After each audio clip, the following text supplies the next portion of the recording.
headlines.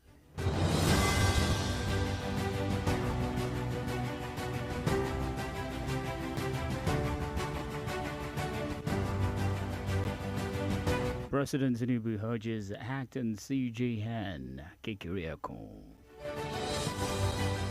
President charges the military to be vigilant and proactive. Nigerian Education Loan Fund confirms the receipt of 50 billion naira from EFCC. On the foreign informal, Eritrean minister dies in jail after 6 years without charge. And moving on to business, federal government install power plants on 6 federal universities. And entertainment, Davido, Zlatan and others attend Asha K's Atlanta concert. Good evening and thanks for joining us for the news across the world. And Diamond 887 FM, Ilorin. I am Precious. Afolabi D. You can listen to us via website www.diamondfm.net or watch us live on Facebook at Diamond 887 FM. You can also download the app in Google Play Store. Diamond 887 FM. We bring you details of the news after this break.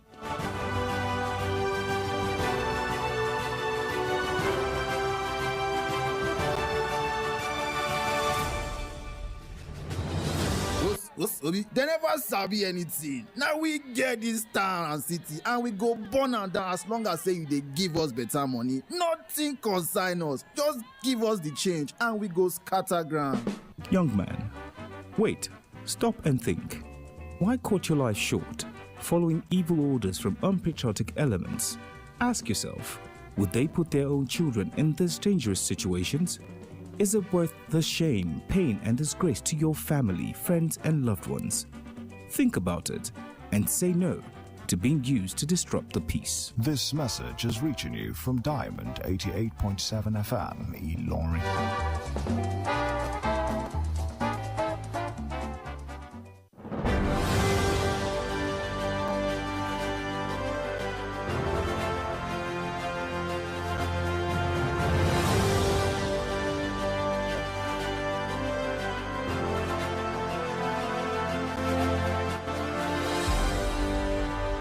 You're welcome back now to news and details. President Bola Tinubu has urged the acting Chief Justice of Nigeria, Justice Kudirat Kekereekun, to defend the judiciary independence and remain loyal solely to the Nigerian Constitution. Tinubu gave the charge as she sworn in the Justice Kekereekun as the 23rd acting Chief Justice of Nigeria at the Council Chamber of the State House, Abuja. He also encouraged the CJN to exercise temperance and sobriety in discharging our duty. Following that, and gave the prompt as adequate attention to the institutions to realize its full potentials.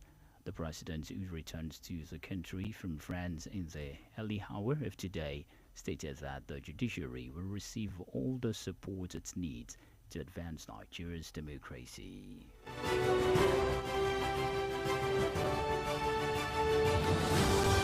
President Bola Tinubu has tasked the Nigerian armed forces to remain vigilant and proactive in addressing regional security threats. Tinubu gave the charge at the graduation ceremony of the Course 32 of the Nigerian Defense College, Abuja, presented and represented by the Vice President Kashim Shettima. Tinubu said his administration is determined to make Nigeria safe for investment and economic prosperity. He stressed that the need for strategic leadership to address the mirage of security challenges in the country. While addressing the participants, the VP urged them to continue to hold up the value of patriotism.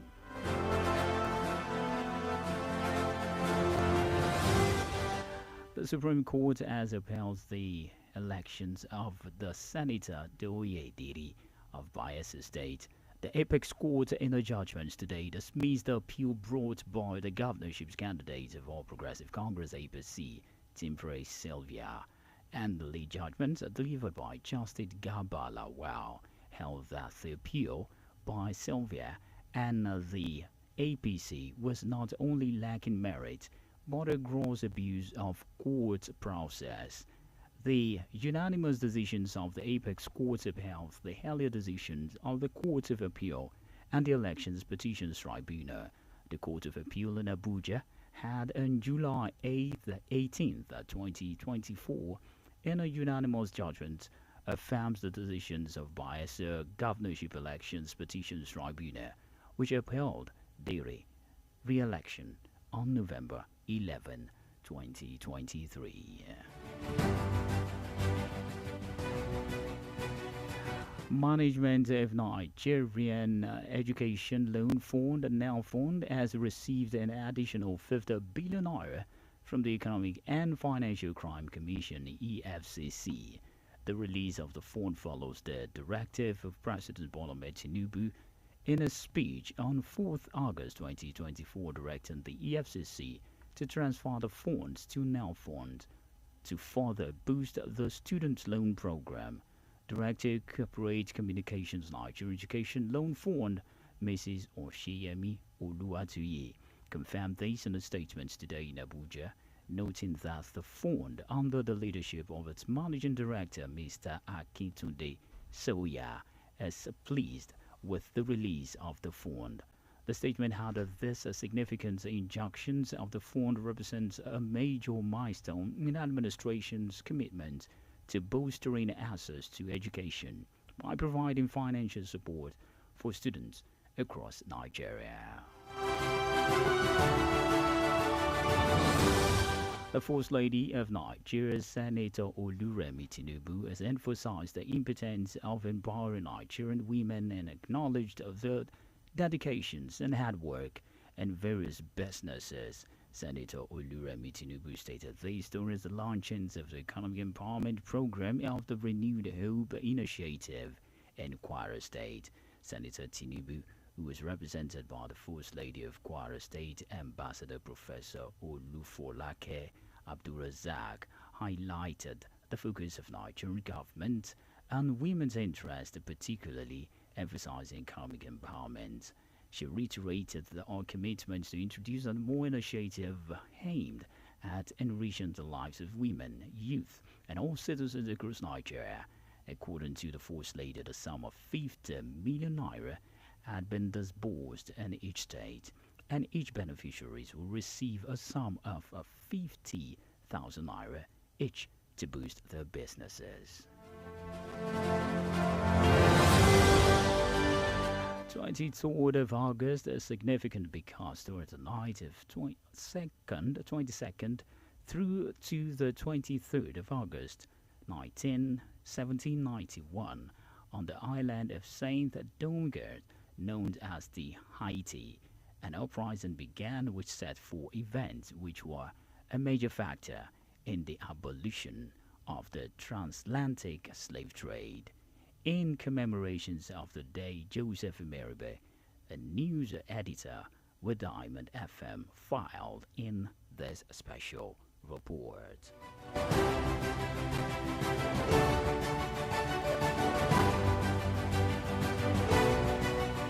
Indeed, today is the tomorrow we once sought after yesterday, and the 23rd day of August each year is the International Day for the remembrance of the slave trade and its abolition. Earlier today, I interacted with Director of the Center for Peace and Strategic Studies, University of Ilorin, Professor Ibrahim Abdulganiyu Jawondo, who spoke extensively on the issue of slave trade then and now. According to him, slave trade, though celebrated globally as being abolished, have taken another nomenclature at this age and time. The historian of international repute also spoke in contrast to the position of agencies and organizations under the United Nations, calling the intervention in Africa and other third world countries neo-colonialism. Yes, Nigeria may be poor, but international community knows what they are looking for in Nigeria that we have. So they need to relate with us to be able to get it. To get it. And we need to relate with them to be able to get the power support that we do not have. And so, the way it is in the world now, all that you have mentioned are in existence in each of that. But let me tell you much more. Is that they are all instruments of neocolonialism. How do you understand that? Look at it. If you say, okay, there's no room for terrorism in our policy. Your member country is terrorizing another country, and you are unable to do anything. Professor Jawondo also seized the occasion over the day to advise President Bola Tinubu to desist from using foreign approach in fixing Nigeria's domestic problems. Let me give you a critical example. When I was in South Africa, there was serious cold, and I bought a cap there. So when I got to Nigeria, there was cold, and I put that cap. Within 2 minutes, I was sweating. Is that a solution to Nigerian cold? It's not. It's not. How can you take foreign solution to domestic problems? Let's drive our development through our culture. I don't see why Nigerians should be crying of hunger with what God has blessed us with. Is it arable land you want to talk about? Or our population?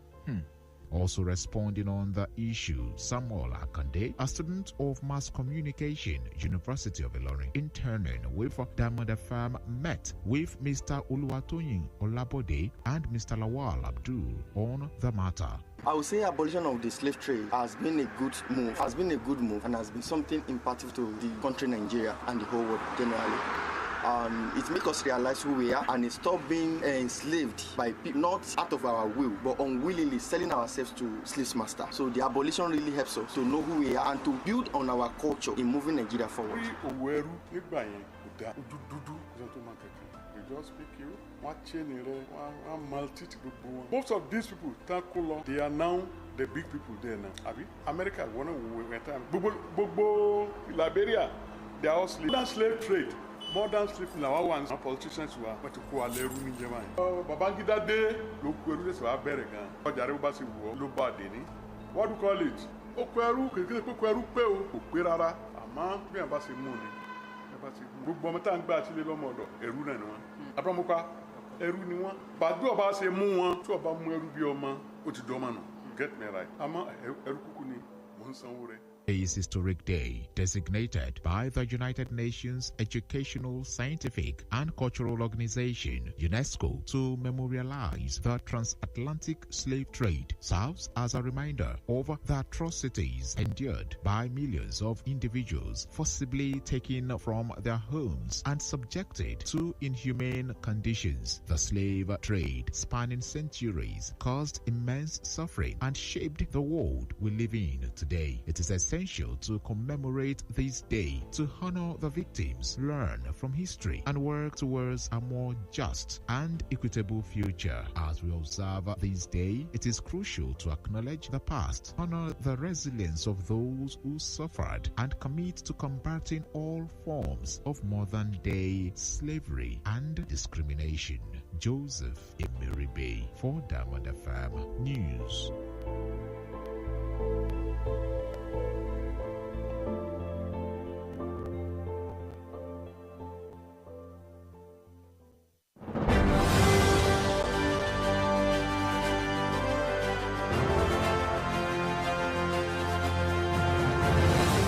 And that is the voice of Joseph Emeribe, a news editor of Diamond FM. The news across the world is reaching you from Diamond 88.7 FM in Ilorin. We go on a break now. When we return, we bring you foreign sports. Stay tuned.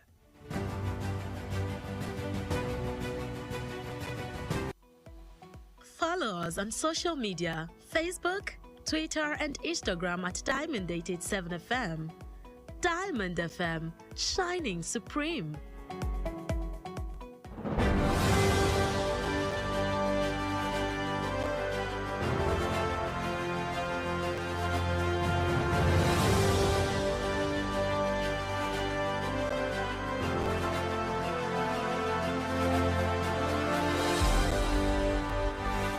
welcome back. Now straight to the foreign scene. A former Eritrean finance minister of fierce critics of the country president, Barney Havre, has died in prison.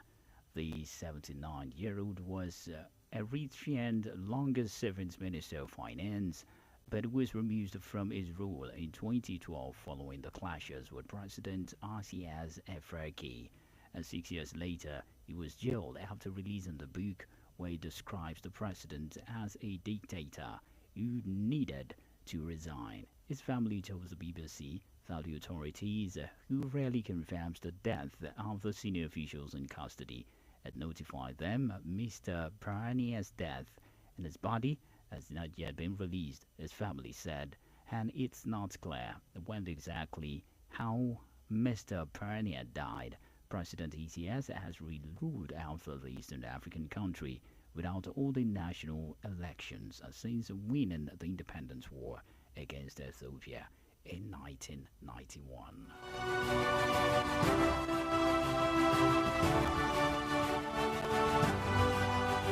And still in the foreign scene, at least 14 people have died after the boats carrying passengers from India fell into a river in Nepal. There were around 40 people on the bus, which was traveling to Nepal's capital, Kathmandu, from Pokhara. And rescue operations is underway as the incident site on the bank of the Marshardi River in Tanahas district. The cause of the incident and the identities of the victims have not been confirmed yet. The Nepal Army helicopter carrying a medical team has been dispatched to the accident site. The bus route from the Pokhara and the Kathmandu is very popular among India tourists and pilgrims. Accidents are often reported in Nepal due to factors including poor maintenance of the road and vehicles and narrow paths in mountainous areas.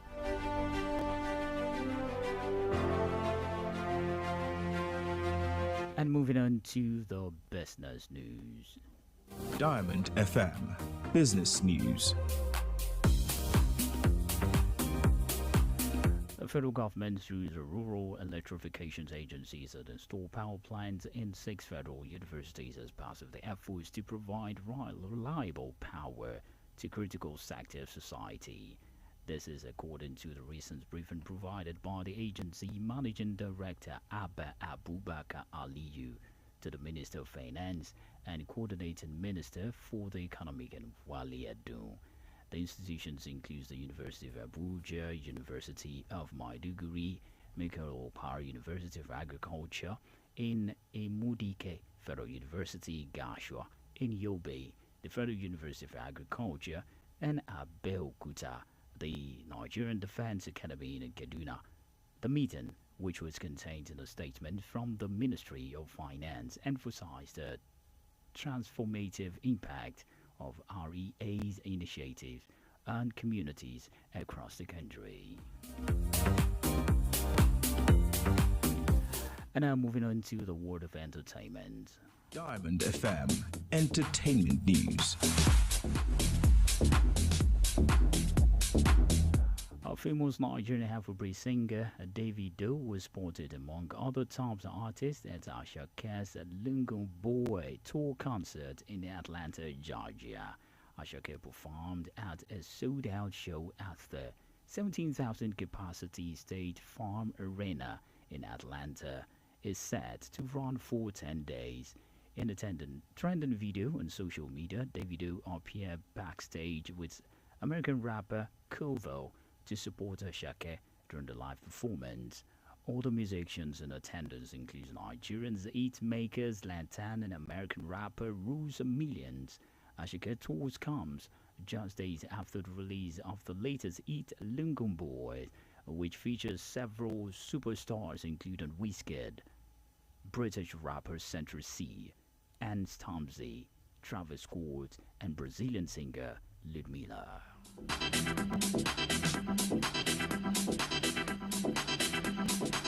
And now moving on to the world of sports. Diamond FM Sports News.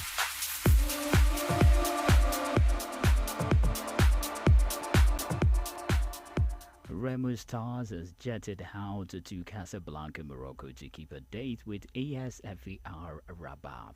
The Sky Blue Stars will confront ASFAR in the second leg of the CAF Champions League preliminary round tie at the Prince Moulay Abdullah Stadium, Rabat, on Sunday.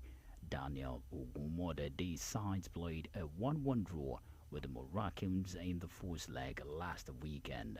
20 players made their trips to Casablanca for the game. A draw will be enough for the Ikene club to seal the fourth place in the first round. ASFAR knocks out Remo Stars in the preliminary rounds of the competitions last season.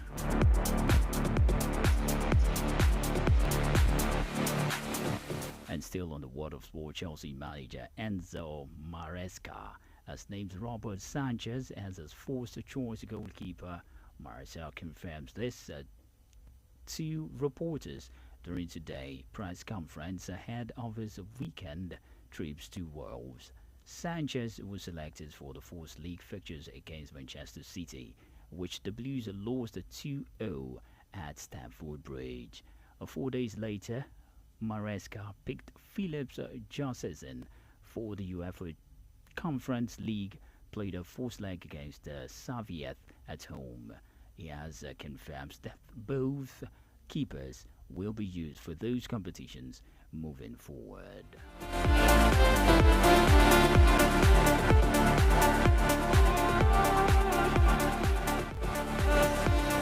With that, we've come to the end of the news across the world. But before we go, here again at the major news in the bulletin.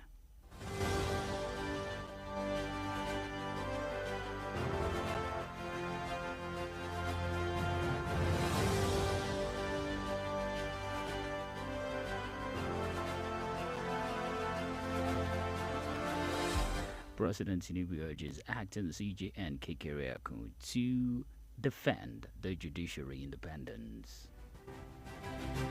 President charges the military to be vigilant, proactive. Nigerian Education Loan Fund confirms receipt of the 50 billion naira from EFCC. On the foreign informal, Eritrean minister dies in jail after 6 years without charge. In business news, federal government install power plants in 6 federal universities.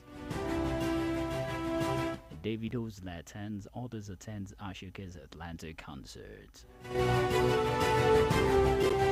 And lastly in sport, Remo Stars of Casablanca for CAF Champions League match against ASFAR.